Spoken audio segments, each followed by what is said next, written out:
The canteen. Soldiers on the battlefield have had many things to worry about, just to ensure the safety of themselves and their fellow soldiers alongside them. One unsung hero makes its way to the battlefield, helping soldiers all around the globe, and surprisingly, is attached to the soldier's hip.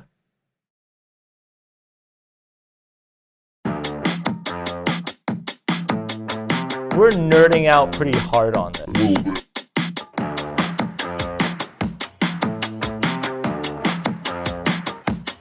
They do have actual magazines.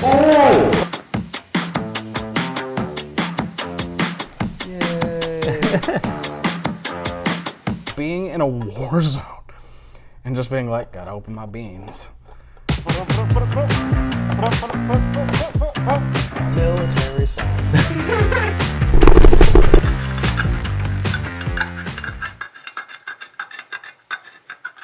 Today, as you know it, is equipment layout day. So, what equipment on this vintage Alice kit are we looking at? Here. I do have actual magazines, but they're not spicy. They're not spicy. So I wanted to look at the canteens. I know it sounds mundane, but not only canteen, but it's little buddy right here, the canteen cup.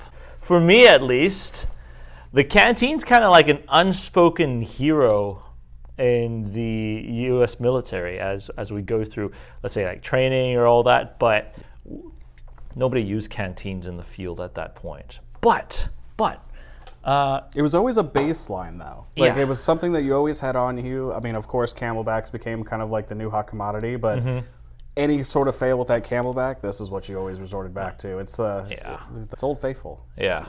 So these are, I think this is probably the last generation of it. You can see by looking at it, you know, hard plastic, hard polymers. These have the Seaburn caps that you can use to drink if you have your respirator on. Yep.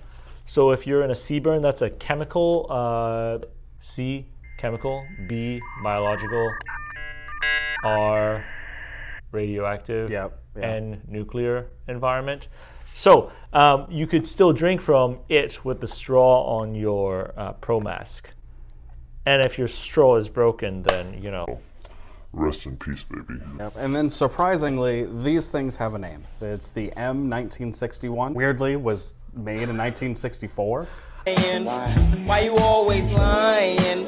I did not know that it's actually got a designator to it. Yeah, it has a designation. It was produced by Skillcraft in 2004. So it seems like the original ones in 1964 were made by Abcom, and then I'm assuming Skillcraft took over and just started producing these. So we're nerding out pretty hard on this. A little bit. And 1961, I when I watch Vietnam movies, I don't remember them using plastic. No. I mean, they were the silver ones, right? The canteen has been through multiple revisions. You see some of these in movies and never really registered.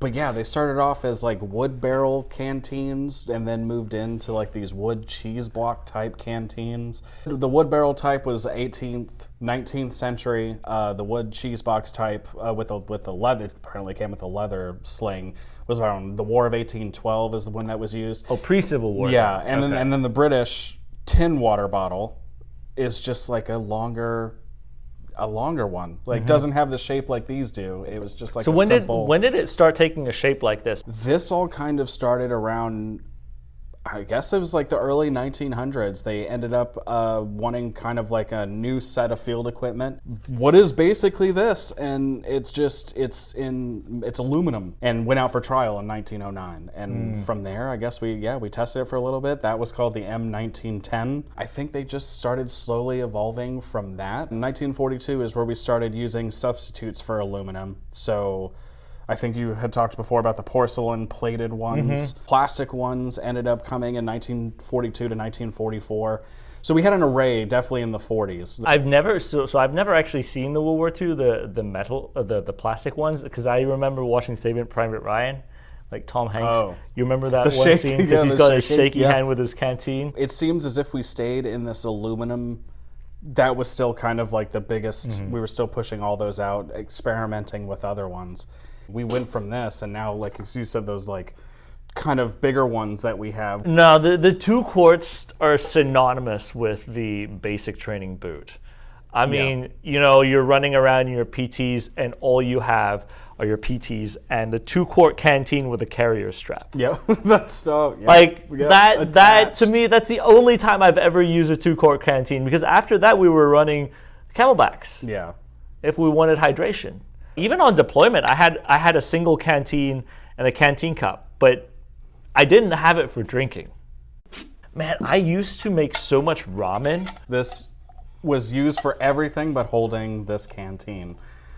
That's what I remember. I remember because, I mean, that's a nice little pick-me-up if you're out in the field and you just want to make like a little bit of chow that's not an MRE. Yeah. And you had like a little bag of top ramen and a can of Vienna sausages or some BS like that, and you just like throw everything together. Yeah. That's a nice little pick-me-up for the morning or the early afternoon. No, that's true. And then another good fact is that this also has a name. It's the LC1 is what this thing is, in case anyone wanted to know. One thing I like to do when I'm looking at surplus military stuff, if you look at the back right here, you'll see it's stamped US. So everything American issued is typically stamped US. You'll see US stamped on the mag pouches here. There's a faint US stamped on the canteen carrier. And same thing, it's stamped on the back. But right next to that, mine says CMI. That's actually Checkmate Industries, who's a steel stamping company or a stamp metal company. And they also make magazines. I kind of nerd out on that a little bit because I mean it's... No, yeah, that's super interesting. And mine says Pack Fab. If you look at under cage code lookups, this would be Pacific Ship Repair and Fabrication Incorporated. So that's a ship repair and fabrication company who made that. Interesting. These also have normal, it's a very obscure thing to have as like a civilian. I don't know if it's obscure though, because it's actually fun to take camping. Like that's what I think, is I think if you are a camping type and you like going out there and just roughing it, I think that this is a great addition to like your bag, is to be able to have something like this. We're probably a little bit more biased though, because we actually have time we spent with canteen cups in the field. To me, like whenever I look at this and like I haven't had a ramen from it, but I'd imagine if I actually had a ramen with this, like I used to, because I had these little like the camping stoves that I brought on deployment. I'd probably bring me back to the Afghan mountains a little bit.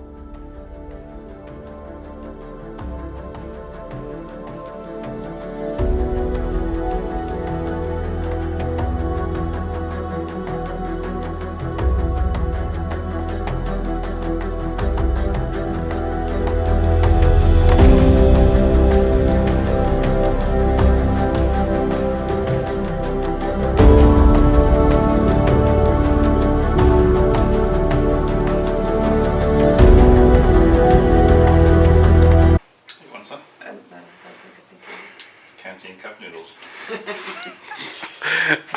Unwashed canteen cup. Seasoned. All right, ladies and gentlemen, I hope you enjoyed that episode.